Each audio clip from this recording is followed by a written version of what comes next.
يا نور الهلال أقبل تعال فالشوق طال والقلب سما نحو السماء مترنم. আউযুবিল্লাহি মিনাশ শাইতানির রাজীম। শুরু করছি তার নামে যিনি পরম করুণাময় ও দয়ালু। বিসমিহি চ্যানেলের প্রিয় দর্শকবৃন্দ, আসসালামু আলাইকুম ওয়া রাহমাতুল্লাহ। আশা করি সবাই ভালো আছেন। পৃথিবীতে বেশ কয়েকটা যুদ্ধ হচ্ছে বা হয়ে গেল। যেমন ইউক্রেন রাশিয়ার যুদ্ধ চলছে 2 বছরের বেশি সময় ধরে। 1.5 বছরের বেশি সময় ধরে চলছে গাজার যুদ্ধ। আর এর মাঝখানে একটা যুদ্ধ হয়ে গেল যা আমাদের উপমহাদেশে। তো যুদ্ধ শুরু হলো, শেষও হলো। আহ, এবং এই যুদ্ধে আমাদেরও কিছু ব্যাপার স্যাপার থাকতে পারে, হয়তো এর প্রভাব আমাদের উপরে পড়বে। অনাদিকাল ধরে পড়বে বা খুব তাড়াতাড়ি পড়বে। তাই আজকে আমরা এই পাক ভারত উপমহাদেশের যুদ্ধ নিয়ে কথা বলবো। আর সেই কথা বলার জন্য আমাদের সঙ্গে আজকে উপস্থিত আছেন আমেরিকা লুইজিয়ানা স্টেট ইউনিভার্সিটির অব আলেকজান্ড্রিয়ার প্রফেসর, ফিজিক্সের প্রফেসর জনাব সুলতান পারভেজ। পারভেজ ভাই, আপনাকে স্বাগতম। হ্যাঁ, আপনাদের দর্শকদেরও শুভেচ্ছা, স্বাগতম আর আসসালামু আলাইকুম। আশা করি ভালো আছেন। হ্যাঁ, মাশাআল্লাহ আছি ভালো। হ্যাঁ, জি, এই যে আহ, আমরা জানি 22শে এপ্রিল, এই 15-20 দিন আগে 22শে এপ্রিল ভারতের ভারত শাসিত কাশ্মীর পেহেলগামে টুরিস্টদের উপরে একটা সন্ত্রাসী হামলা হয়েছিল এবং সেখানে 26 জন লোক মারা গেছিল।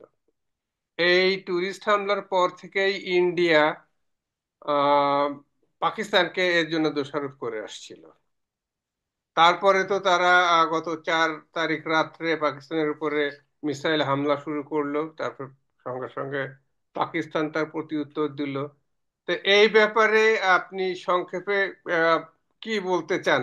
পুরা ওভারঅল ওভারভিউ একটা ধারণা যদি দিতে চান আমাদের, তাহলে আপনি দেন। তারপরে আমরা আপনার কাছে বিভিন্ন বিষয়ে প্রশ্ন রাখবো ইনশাআল্লাহ। আচ্ছা, ওভারঅল আমার ধারণা আর আমি যেটা ফোকাস করতে চাই সেটা হলো যে দেখেন, এটা ফ্যাক্ট যে পেহেলগামে পর্যটকদের উপরে সন্ত্রাসী হামলা হয়েছিল, ফ্যাক্ট। তাহলে একটা সভ্য দেশের কি করা উচিত? সভ্য দেশের এটা তদন্ত করা উচিত, কারা এটা করলো তাদেরকে বের করে তাদেরকে বিচারের আওতায় আনা উচিত। এটা হলো একটা সভ্য ভদ্র একটা দেশের বা একটা জাতির আহ, করণীয় বিষয়। কিন্তু সেটা না করে ভারত কি কি করলো সেটা, পাকিস্তান মানে হলো মুসলমান, মুসলমান মানে হলো টেরোরিস্ট, সুতরাং এর প্রতিশোধ হলো কি পাকিস্তানকে উড়িয়ে দিতে হবে। এবং এটা ভারতের একদম উচ্চ পর্যায়ের প্রধানমন্ত্রী, তার সরকারি কর্মকর্তা এবং সাংবাদিক এবং সাধারণ মানুষ, অল্প কিছু আহ, লোক ছাড়া, অল্প কিছু যারা এর বিরুদ্ধে কথা বলেছে অল্প, এছাড়া পুরো জাতিটাই আপনার একদম ক্ষেপে উঠলো মুসলমানদেরকে শেষ করে দেওয়া, পাকিস্তানকে গাজা তৈরি করে দেওয়া। আপনি চিন্তা করতে পারেন মানে কিরকম একটা বর্বর অসভ্য জাতি হলে এটা এটা এরকম করতে পারে ওরা। এটাই হলো জিনিস। তারপরে পাকিস্তানের উপরে হামলা হলো, পাকিস্তান বলল যে তদন্ত করার জন্য। আমি তো মনে করি পাকিস্তান একটা সভ্য ভদ্র জাতির মতো কাজ করেছে, সে বলছে যে এটা তদন্ত হয়ে পাকিস্তানও এই সহযোগিতা করতো। দুই দেশের সহযোগিতা নিয়ে যদি এই যারা এটা কাজটা করেছে তাদেরকে বের করে যদি শাস্তি দেওয়া হতো তাহলে তো সমস্যার অনেক সমাধান হতো এবং এই ঘটনার হয়তো পুনরাবৃত্তি হয়তো সেরকম হয়তো হতো না, বা এটা করতে গিয়ে সন্ত্রাসীরা আহ, বুঝতে পারতো যে এটা থেকে আহ, এরকম একটা ঘটনা ঘটালে তার শাস্তি তাদেরকে পেতে হবে, কিন্তু এখন তো শাস্তিও পেল না। আহ, মানে এখন এটাই হলো আমার ফোকাস। এবং আমি পার্টিকুলারলি বাংলাদেশিদের জন্য তো বিরাট একটা শিক্ষার ব্যাপার আছে। আমরা গত 15 বছর না, আসলে আমাদের স্বাধীনতার পর থেকেই আমরা যেভাবে ইনডক্ট্রিনেটেড হয়ে আসছি, যে ভারত আমাদের বন্ধু রাষ্ট্র, পাকিস্তান আমাদের 30 লক্ষ লোককে হত্যা করেছে, বর- আহ, আহ, আহ, তারপরে এই ভারতের সাথে আমাদের বন্ধুত্ব করে চলতে হবে। এখন একটা দেখার যে ইয়ে আসছে, বা পার্টিকুলারলি যে জেন জি জেনারেশন যারা, তাদের উপলব্ধি করার সময় এসেছে যে আসলে এরা কত বর্বর, এবং এদের সাথে আমাদের অনেক সাবধানে থাকতে হবে, এবং এরা আমাদের কখনোই বন্ধু হবে না। জি এটাই হলো আমার সংক্ষেপে, মানে আমি এই আলোকপাত করতে চাচ্ছি জিনিসটা আর জি কি। জি, আসলে আপনি আপনি অলরেডি মূল কথাটা বলে ফেলেছেন। সন্ত্রাসী হামলা হলো তাদের নিজেদের এরিয়ার ভিতরেই হলো। তা তাদের উচিত ছিল সেই সন্ত্রাসীদের আস্তানা খুঁজে বের করে নিজেদের দেশের ভিতরে, তারপর তাদের বিচারের আওতায় আনা। তা না, তা না করে তারা করলো কি, 9টা স্থানে একবারে মিসাইল হামলা করলো। হুম। যে তারা পাকিস্তানের ভিতরে সন্ত্রাসীদের আস্তানা চিনতে পারে আর নিজেদের দেশের ভিতরে সন্ত্রাসীদের আস্তানা চিনতে পারে না, এটা কোনোভাবে কোনো যৌক্তিক কোনো কথা হতে পারে না। হ্যাঁ, দেখেন এবং জি কখন, মানে কখন রাত্রেবেলা কয়টার সময় তারা কোন মসজিদে তারা ওখানে থাকে আসে, সেটাও তারা জানে আর কি, না, এবং সেই অনুযায়ী তারা আক্রমণ করে, সেটাই হলো ওদের দাবি আর কি। হ্যাঁ, তার মানে এ থেকে বোঝা যায় যে তারা সন্ত্রাসের মূল উৎপাটন করাচ্ছে, পাকিস্তানের মূল উৎপাটন করাতেই বেশি ফোকাস না, ছিল শুধু আর কি। পাকিস্তান না, তারা বাংলাদেশিদের উপরেও চড়াও হয়েছে, তারা পুশিং করতেছে বাংলাদেশিদেরকে। এবং এটা মুসলমান, এবং আপনি যদি দেখেন পুরো ভারতের জনগণদের অবস্থা, তারা হলো মুসলিম বিরোধী একটা চেতনা তাদের মধ্যে, একটা উন্মাদনা তাদের মধ্যে এই যে প্রকাশ হয়ে গেছে আর কি, জিনিসটা আর কি। তারা মুখেই যতই গান্ধীবাদীর কথা, ওই নেংটি পড়া গান্ধীর চিত্র তুলে ধরে, কিন্তু ভিতরে তাদের এই এই বর্বরতাটা তাদের এখনো রয়ে গেছে, সেই তারা বর্গীরা, তারা এখনো তারা বর্গী রয়ে গেছে, না, এটা তারা এখনো পরিবর্তন হয় নাই। জি ভাই, আজকে একটা ক্লিপ দেখছিলাম যে সেখানে বলছে যে এক পাকিস্তানি বা বিদেশি একজন ইন্ডিয়ানকে প্রশ্ন করছে, তোমরা কেন গাজায় ইসরায়েলিদের সমর্থন করছো? তখন ওরা বললো যে না, গাজার ওরা সন্ত্রাসী, হ্যান ত্যান 7-17। বলে যে না না, ব্যাপারটা তা না। গাজাতে মুসলমান আছে আর ইসরায়েলরা হচ্ছে ইহুদি। ইহুদিরাও একই খোদায় বিশ্বাস করে মুসলমানদের ভিতরে, নবী রেসালতের ব্যাপার আছে। মুসলমানের ধর্ম এবং ইহুদির ধর্ম একই। তারপরেও তোমরা ইহুদের সঙ্গে নিয়ে ইহুদিদের সাথ দিয়ে মুসলমানদের হত্যা করতেছো, কারণ তোমাদের উদ্দেশ্যই হচ্ছে মুসলমানদের হত্যা করা। তো এই হুম। মোদির এই ঘটনা থেকে বা ভারতের এই ঘটনা থেকে সেটাই মনে হচ্ছে। আর আরেকটা ব্যাপার, চিন্তার বিষয় হচ্ছে কয়দিন পরে বিহারে নির্বাচন। তো যতই পাকিস্তানকে আক্রমণ করা যেতে পারে, তখনই তাদের দলের একটা সমর্থনের ব্যাপার আছে। আমার হ্যাঁ, মনে হ্যাঁ, হয় ওটাও একটা কারণ। আচ্ছা এটা যাক, কিন্তু একটা বর্বরতা, আপনি দেখেন, এটা একটা কিন্তু অবশ্যই। বর্বর, কত বর্বর জাতি হলে এই এটা করতে পারে ওরা, যে মুসলমানদেরকে হত্যা করলে সেই দলকে তারা সাপোর্ট করবে, চিন্তা করতে পারেন এটা? না, এটাই তো মানে এটা বিশাল একটা অবনমন ওদের। কিন্তু আপনি যদি নিউট্রালি চিন্তা করেন, মনে করেন যে 20-30 বছর আগেও কিন্তু ভারতের সারা বিশ্বে একটা সুনাম ছিল যে ওরা হচ্ছে নন অ্যালাইন্ড মুভমেন্টের পুরো ধাতে থাকে। ওরা আহ, ডাইনেও নাই, বায়েও নাই, কারোর সাথেও নাই, পিছেও নাই, মানে ভালো মতো চলে ওরা। সেইখান থেকে তারা বের হয়ে এসে টোটালি একটা হিংস্র ডক্ট্রিন ইউজ করা শুরু করলো। সম্ভবত এই মোদিকে পাওয়ারে আনার পর থেকেই এটা হচ্ছে, এবং পশ্চিমা বিশ্ব সেটা পছন্দই করছে আমার মনে হয়। তো এখন বলেন যুদ্ধে কি হলো? যুদ্ধে পাকিস্তান বলছে আমরা ইন্ডিয়ার 6টা এরোপ্লেন ভেঙে দিয়েছি, 77টা ড্রোন নষ্ট করেছি, ওদের S-400 ধ্বংস করে দিয়েছি। আর ইন্ডিয়া বলছে না, এর একটা কথা সত্যি না, এটা প্রোপাগান্ডা। তো আপনার কি মনে হয়? না, এখন কেউ যদি, মানে এই রাজনৈতিক এবং আহ, সামরিক যে ক্রিয়াকাণ্ড, তার যে তথ্যগুলো, এগুলো যদি বিশ্লেষণ করতে হয়, আসলে এটা তিনটা দিক থাকে। একটা হলো সত্যি, ফ্যাক্ট, যেগুলো হয়ে গেছে এবং সর্বজন সম্মত যেগুলো ফ্যাক্ট।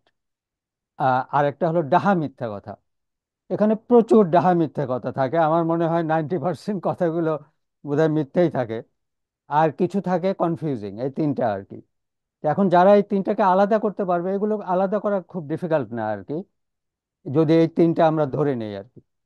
তো এখন কেউ যদি দেখতে চায় যে মিথ্যে কাকে বলে, প্রোপাগান্ডা কাকে বলে, আসলে ভারতীয় মিডিয়াগুলোকে দেখতে হবে আর কি। এখন নিঃসন্দেহে পাকিস্তান সমুচিত জবাব দিতে পারছে আর কি, এবং যে পাকিস্তান যেগুলো বলছে, আগেও আমরা যে যে দেখেছি, আগের যুদ্ধটা যদি দেখি আমরা, ওই যে ইমরান খানের সময় যে ওরা ভারতীয় দুটো প্লেনকে তারা ভূপাতিত করেছিল, জি MiG-21, এবং তাদের, এবং পাকিস্তান যে কথাগুলো বলেছিল যে তারা দুটো প্লেন, ভারতের দুটো প্লেন তারা ভূপাতিত করেছে, এবং ভারত নিজেই নিজের একটা হেলিকপ্টারও ধ্বংস করেছিল। পরে তো সেটা বের হলো যে ওদের জি। তিনটা প্লেন, এবং ভারত দাবি করেছিল যে ওরা পাকিস্তানের একটা F-16 ভূপাতিত করেছিল, সেটা একদম সম্পূর্ণ মিথ্যা প্রমাণ হলো আর কি। এখন এখন কি হয়েছিল এটা আস্তে আস্তে এখন বের হবে আর কি, এই যুদ্ধ থামার পরে আমরা জানতে পারবো যে অ্যাকচুয়ালি কি হয়েছিল। কিন্তু দেখে মনে হয়, এবং আন্তর্জাতিক সংবাদ মাধ্যমগুলো, পশ্চিমা সংবাদ মাধ্যমগুলো যেগুলো তথ্য যেগুলো দিচ্ছে, সেখানে ভারতকে সফলভাবে পাকিস্তান প্রতিহত করতে পারছে, এটাই হলো সবচেয়ে বড় সাফল্য মুসলমানদের এবং পাকিস্তানের। এবং এই যে এই জন্যই যুদ্ধটা এই 2 দিনে থেমে গেছে কিন্তু। আমি অনেক বিশ্লেষণ শুনলাম কেন যুদ্ধ থামছে, আহ, ট্রাম্প ট্রাম্পের প্রেসারে, এগুলো আসলে আমার কাছে কোনোটাই মনোপুত হয়নি। আমি যেটা মনে করছি যে পাকিস্তান যদি সমুচিত জবাবটা না দিতে পারতো, তাহলে কিন্তু ভারত এখনো যুদ্ধ চালিয়ে যেত, এখনো এবং যুদ্ধ চলে। পাকিস্তানের তারা তারা ক্ষতি তারা করতে পারতো। কিন্তু এখন যে অবস্থা পাকিস্তানের, যে পাকিস্তান যদি, এবং তাদের যে সামর্থ্য তারা দেখিয়েছে, যে ভারতের যে বিমান প্রতিরক্ষা আহ, ব্যবস্থাটা যদি তারা ভেঙে চুরে দিতে পারতো আর কি, এটাই বোধহয় পাকিস্তানের লক্ষ্য ছিল। তারা একটা যে S-400 তারা একটা ধ্বংস করছে বলে দাবি করা হয়, মনে হয় এটা সত্যি।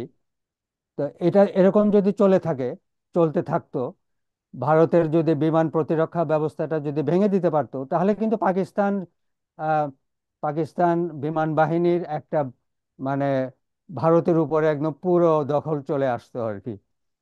তো এই অবস্থা থেকে ভারত বোধহয়, আমার মনে হয় তাই সে ভয় পেয়েছে যে পাকিস্তানকে, এরকম অবস্থা হলে ভারতের অবস্থা খুবই দুর্বিষহ হয়ে পড়বে। বিশেষত পাকিস্তান হয়তো ভারতের যে সেনাবাহিনী এবং রয়ের যে কর্মকাণ্ড আছে কাশ্মীরে, তার হয়তো কোমর ভেঙে দিতে পারবে বলে ভারত হয়তো ভয় করতেছিল, এবং এজন্যই যুদ্ধটা এত তাড়াতাড়ি বন্ধ হয়ে গেছে। জি তো আপনার হ্যাঁ জি। হ্যাঁ বলেন, হ্যাঁ হ্যাঁ হ্যাঁ। না না, বলছি যে এই যে পাকিস্তান এই পুরা অপারেশনে তারা ব্যবহার করেছে চাইনিজ স্যাটেলাইটের সংবাদ, এবং হ্যাঁ হ্যাঁ যে 10, ওদের নামগুলো মনে থাকে না কারণ এটা তো খুব বেশি আমরা ইউজ করি না। যে 10 বোমারু বিমান ইউজ ফাইটার আর কি, করেছে, হ্যাঁ এবং হ্যাঁ। তারা যে 17 F-17 একটা মিসাইল ইউজ করেছে, যা আহ, মানে এনিমি আইডেন্টিফাই করতে পারে না। মানে আর তারা PL-15 বোধহয় বলছিলেন না, PL-15 বা পিএল সামথিং। সেভেন্টিন সরি হ্যাঁ পিএল হ্যাঁ, সেভেন্টিন হচ্ছে PL-17, মিসাইল, হ্যাঁ। আর যে 10 হচ্ছে বিমানের নাম্বার। বিমান, হ্যাঁ হ্যাঁ, মানে তো চাইনিজ, সব হ্যাঁ, চাইনিজ চাইনিজ এগুলো, হ্যাঁ। চাইনিজ। এখন এই জিনিসটা মানে ওরা এমন, প্রথমে যেটা আমি নিউজে পড়লাম, যে যখনই ভারত এই প্রিপারেশন নিচ্ছিল, তখনই চাইনিজ অ্যাম্বাসেডর, পাকিস্তানে নিযুক্ত চাইনিজ অ্যাম্বাসেডর, সে করছে কি, রাওয়ালপিন্ডির জেনারেল হেডকোয়ার্টার, পাকিস্তানের আর্মি হেডকোয়ার্টার, বলছে যে তোমাদের খবর আছে, তাড়াতাড়ি রেডি হও তোমরা। হি হ্যাজ, সে সমস্ত তথ্য দিয়ে দিছে যে ওদের মিসাইল শুরু হয়ে যাচ্ছে, এদের বিমান আসতেছে। তখনই তারা ইলেকট্রনিক ওয়ারফেয়ার মিসাইল দিয়ে তারা করছে কি, ওদের সব বিমান লক করে দিছে। হুম হুম হুম মানে যেগুলো উড়ছিল সেগুলো তো পড়ে গেছে, এবং পড়ে গেছে বিশ্বাসযোগ্য হওয়ার কারণ হচ্ছে একটা পশ্চিমী একটা টেকনিক্যাল সাইট, তারা করে কি, কতগুলা প্লেন থেকে পাইলট ইজেক্ট করছে ওরা হিসাব করে। তো ওই দিনে 4 তারিখ রাত্রের আগে ছিল হচ্ছে 8,774টা ইজেকশন টোটাল। আচ্ছা আচ্ছা। তারপরে ও। এই 74টার পরে হঠাৎ সকালে হয়ে গেলে কি 78টা, মানে ওই রাত্রে 4টা প্লেনে ইজেকশন হয়েছে, পাইলট ইজেকশন। একটা হচ্ছে হুতিদের আক্রমণ থেকে বাঁচার জন্য ট্রুম্যান থেকে আমেরিকান একটা 100 পড়ে গেছে সাগরে, সে হুম ইজেক্ট হুম। করছে। বাকিটা হচ্ছে রাফায়েলের।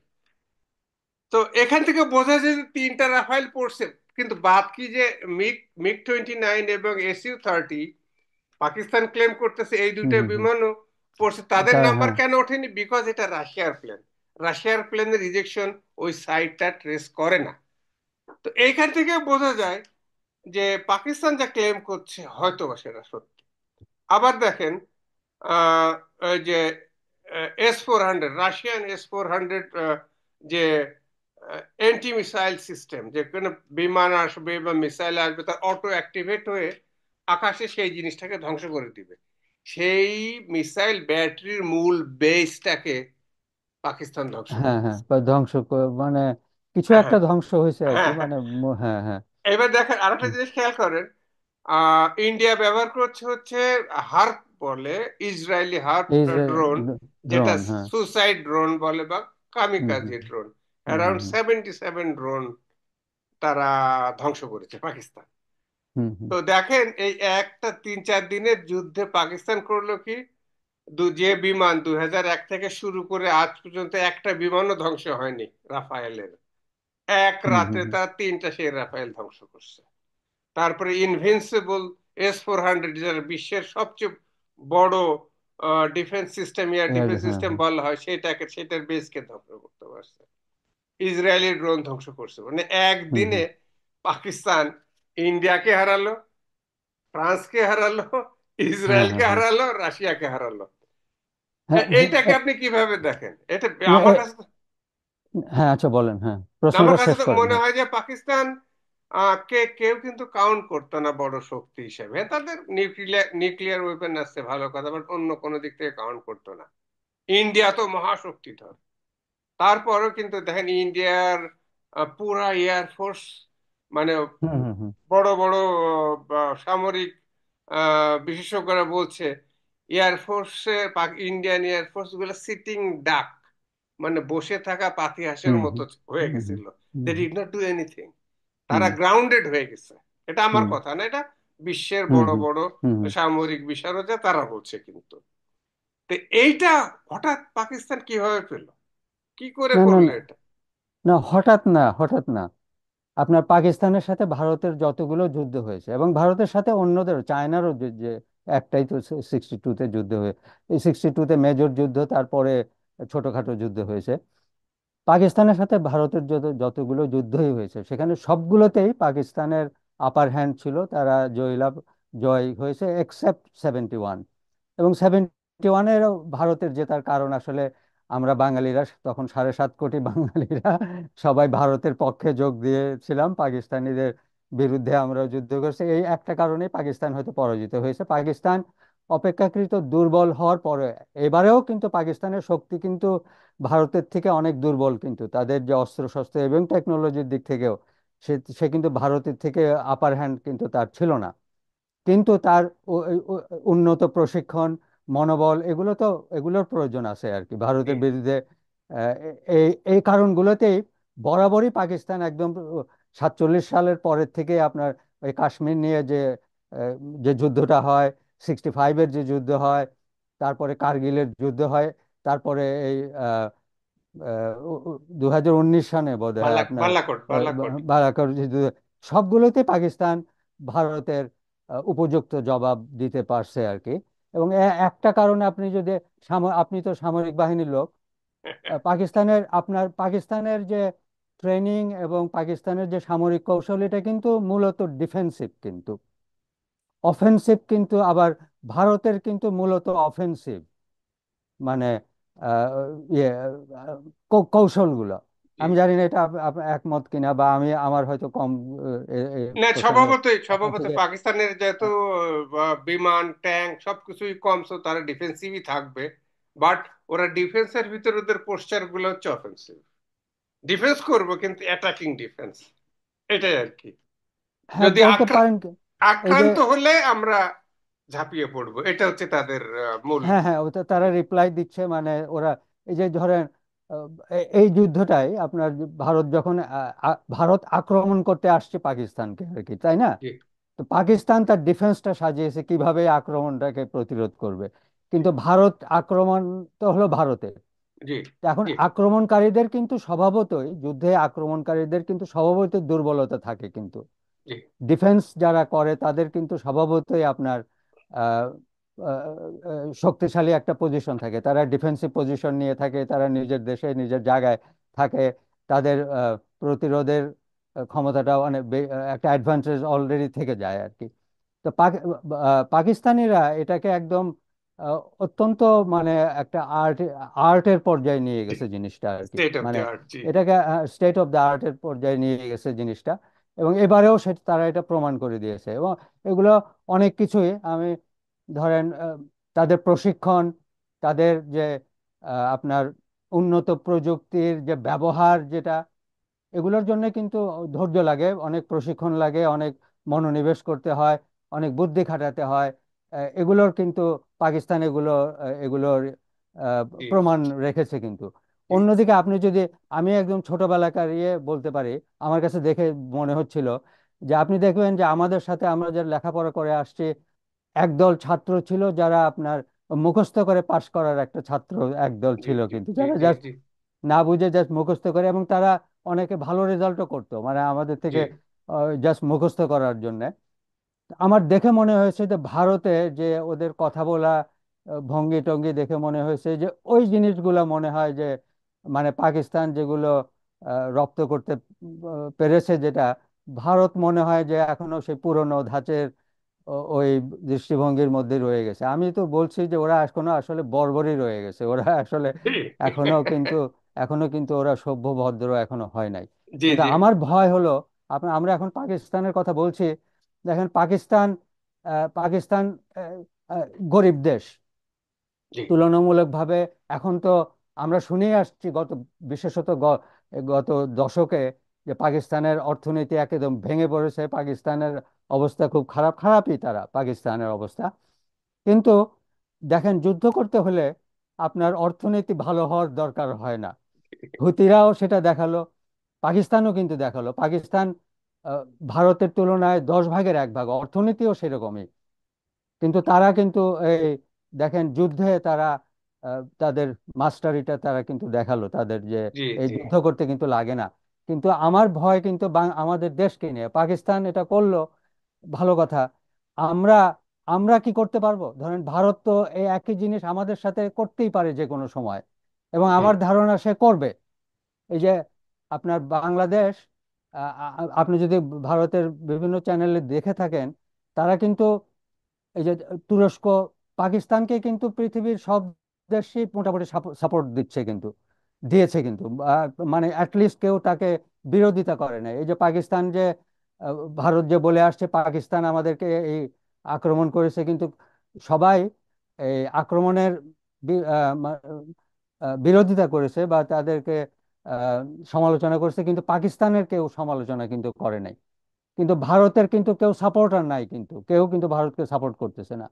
কিন্তু এখন আহ, বাংলাদেশ আহ, আহ, এই যে তুরস্ক পাকিস্তানকে সাপোর্ট করছে প্রকাশ্যে, চায়না সাপোর্ট করছে, রাশিয়া, সরি আপনার ইরানের পররাষ্ট্রমন্ত্রী ভিজিট করে গেছে, তাতে কিন্তু, বা মালয়েশিয়ানরা পাকিস্তানকে সাপোর্ট করতেছে, তাতে কিন্তু ভারতীয়দের কোনো মাথা ব্যথা নাই। কিন্তু বাংলাদেশ যে পাকিস্তানকে সাপোর্ট করছে, এটা কিন্তু তারা তারা কিন্তু সহ্য করতে পারতেছে না। আমার যেটা দেখে মনে হয়েছে তাদের কিন্তু অসহ্য লাগতেছে, এবং বাংলাদেশের উপরে একটা প্রতিশোধ তারা নিতে পারে। এই যে জি পাকিস্তানের কাছ থেকে হেরে, ওই যে একটা কথা আছে না, ঝি পিটিয়ে বউকে শিক্ষা দেওয়া, জি বা এটা কিন্তু তারা করতে পারে। এবং এখন যদি বাংলা এরকম একটা ঘটনা ঘটে, তারা যদি ওই যে হিলি সীমান্ত থেকে ময়মনসিংহে ওখানে যদি একটা আক্রমণ করে ওই একটা করিডোর বানিয়ে ফেলে, আমরা কি করতে পারবো? আমাদের কি কিছু করার আছে? বলতে পারবেন আমাদের কিছু কিছু করার নাই। না না আমরা না কি আ- পাকিস্তানের মতো আমরা জবাব দিতে পারবো? আমরা দেখেন, পারবো এই না। এই মুহূর্তে হলে হয়তো যেটা করবে বাংলাদেশ, আমাদের কিন্তু আহ, দেশপ্রেম আছে। যদি ভারত আমাদেরকে আক্রমণ করে, পঞ্চম বাহিনীর কিছু লোক ছাড়া সবাই কিন্তু জান দিয়ে দিবে ভারতের আক্রমণকে প্রতিহত করার জন্য। তারা হয়তো আমাদের অর্ধেক জনসংখ্যাকে মেরে ফেলবে, কিন্তু আমরা ওই জায়গাটা তাদের কাছে ছেড়ে দিব না।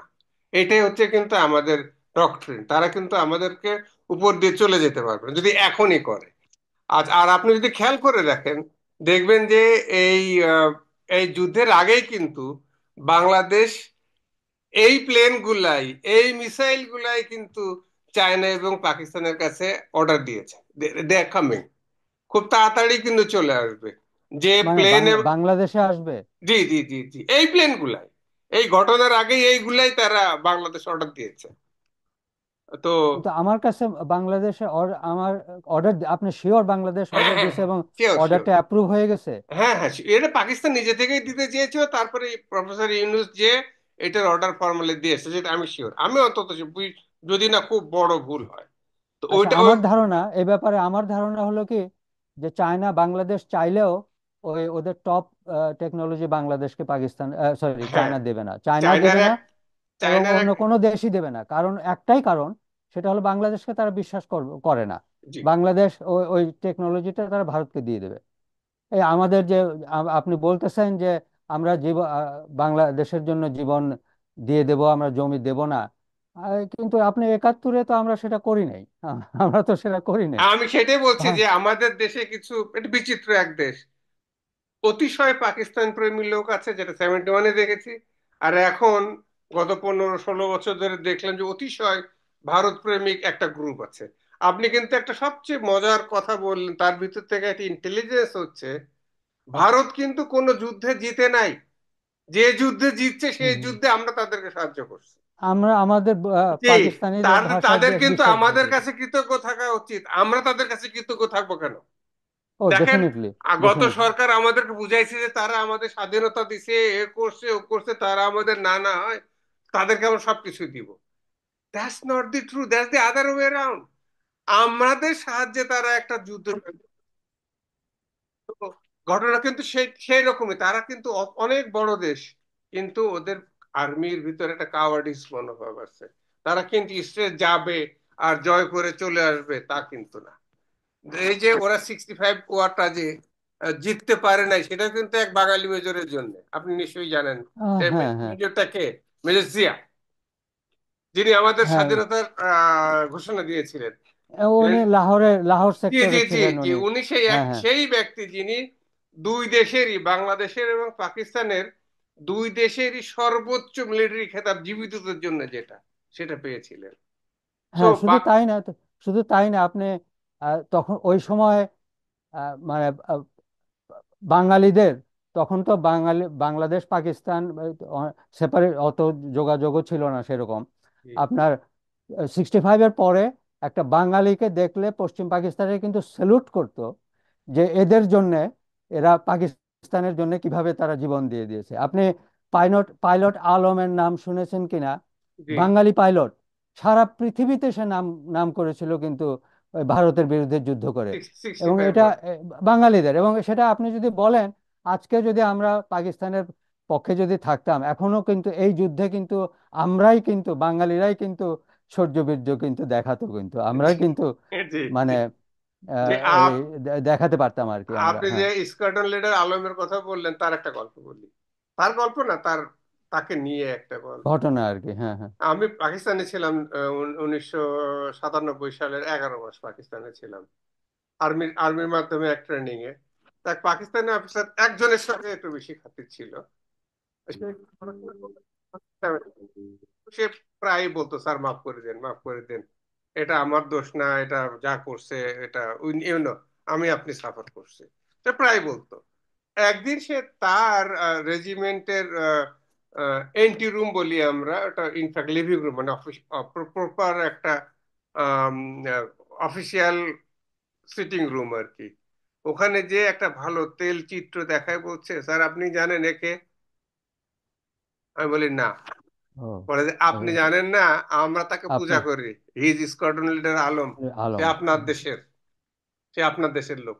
হুম, তো এরা এরকমই করে বাঙালিরা। বাঙালিদেরকে হুম, যে হুম, ওরা যে স্ট্রেট ওভাররান করে চলে যাবে, সেটা কিন্তু না।